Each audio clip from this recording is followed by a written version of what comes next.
दक्ष police news, पहिले खाकी मग बाकी। वंचित बहुजन आघाडीचे राज्य उपाध्यक्ष किसन चव्हाण यांच्या मार्गदर्शनाखाली सोमवार दिनांक 19 रोजी शेअर मार्केटमध्ये फसवणूक झालेल्या गुंतवणूकदारांनी काढलेला मोर्चा शेवगाव तहसील कार्यालयापासून शेवगाव पोलीस ठाण्यावर धडकला। या मोर्चामध्ये शेवगाव येथील तथाकथित शेअर मार्केटमध्ये फसवणूक झालेले गुंतवणूकदार मोठ्या प्रमाणात हजर होते। यावेळी शेअर मार्केट चालकांना तात्काळ अटक करा, त्यांच्यावर MPID व SID अंतर्गत गुन्हे दाखल करा अशा घोषणा देत मोर्चामध्ये हातामध्ये फलक घेऊन मोठ्या प्रमाणात महिला सहभागी झाल्या होत्या। शेअर मार्केट चालकाविरुद्ध MPID अंतर्गत गुन्हे दाखल करा यासाठी प्राध्यापक किसन चव्हाण यांच्या मार्गदर्शनाखाली शेवगाव पोलिसांना पहिलं निवेदन 30 जून, दुसरं निवेदन 7 जुलै तर तिसरे निवेदन 9 जुलै रोजी देण्यात आलं। मात्र मागणी केलेल्या कलमानुसार गुन्हे दाखल होत नसल्यानं वंचित बहुजन आघाडीच्या नेतृत्वाखाली हा मोर्चा शेवगाव पोलीस ठाण्यावर नेण्यात आला। अद्यापपर्यंत या प्रकरणी 19 गुन्हे दाखल झाले आहेत तर 9 जणांना अटक करण्यात आली। फसवणूक झालेल्या गुंतवणूकदारांनी प्राध्यापक किसन चव्हाण यांच्या मार्गदर्शनाखाली शेवगाव तहसील कार्यालयापासून आंदोलक छत्रपती शिवाजी महाराजांच्या प्रतिमेस पुष्पहार अर्पण करून शेवगाव पोलीस ठाण्यावर धडकले। यावेळी शेअर मार्केट चालकांना तत्काळ अटक करा, त्यांच्यावर MPID व SIT अंतर्गत प्रत्येक गुंतवणूकदारांचा स्वतंत्र गुन्हे नोंदवा या मागणीसाठी गुंतवणूकदारांचा मोर्चा शेवगाव पोलीस ठाण्यावर नेण्यात आला।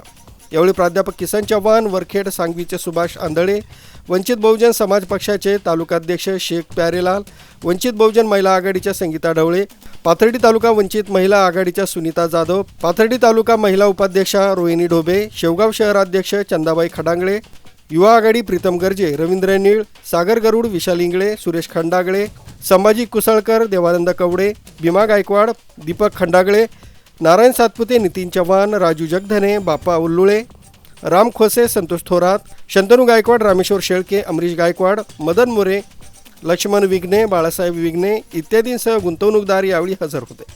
याप्रसंगी स्वाभिमानी शेतकरी संघटनेचे रावसाहेब लवांडे यांनी या गुंतवणूकदारांच्या आंदोलनाला स्वाभिमानी शेतकरी संघटनेचा पाठिंबा असल्याचे जाहीर केले। तसंच त्यांनी आपलं यावेळी मनोगत व्यक्त केलं।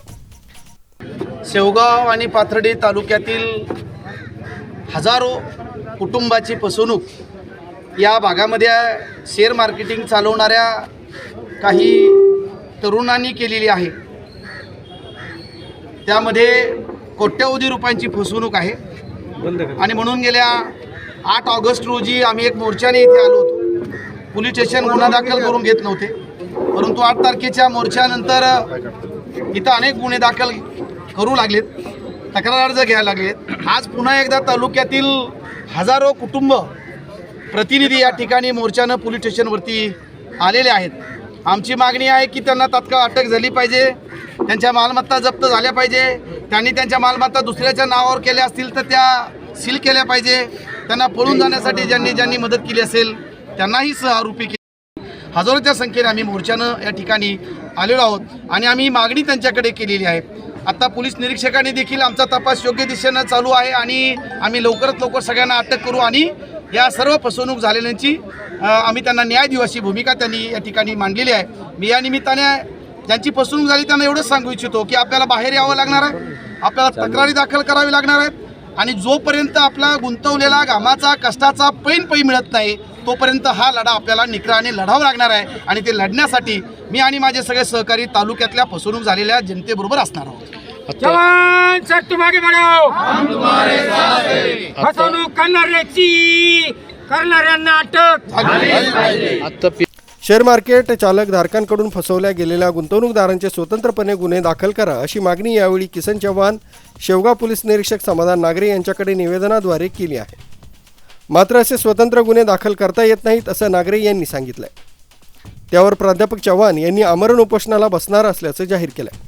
यावेळी गुंतवणूकदार महिलांनी शेवगाव पोलीस स्टेशनचे सहाय्यक पोलीस निरीक्षक धरमसिंग सुंदरडे व इतर पोलीस कर्मचाऱ्यांना आज रक्षाबंधनाचे औचित्य साधून राख्या बांधल्या व बहिणींचं संरक्षण करा अशी मागणी केली।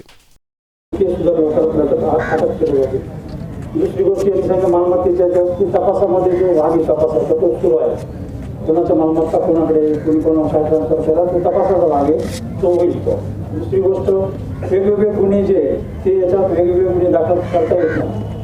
एक आरोपी तर एका आरोपीवरती वेगवेगळे गुन्हे दाखल केले जाणार नाही, करताही येत नाही। आणि जे विषय आहे तुमचा SITचा ते आज उद्या वरिष्ठ लेवलला चर्चा चालू आहे,